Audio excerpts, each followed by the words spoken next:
Hello everyone, welcome back into this channel. So today we will learn about the Google Docs application on our mobile phone, and I would like to show you the way how you can add the number page for your documents. Open the documents that you want to add the number.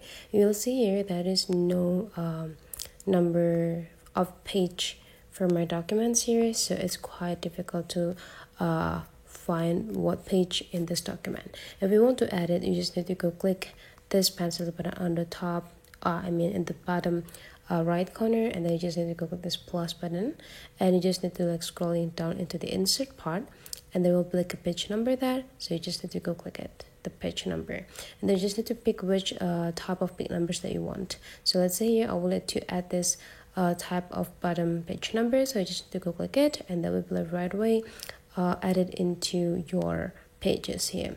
But then if you want to change it into the middle page, you just need to delete it, and then those cursor will be in the middle side, and you just need to do the same. Click this plus button and click page number and pick the number style that you want to have. Go click this checklist button, and then you are done. So now your documents already have the number for each page of it. So that is the way how to add the page number on a Google Docs on mobile phone. Hopefully you enjoyed this video, and let's meet again into other tutorial.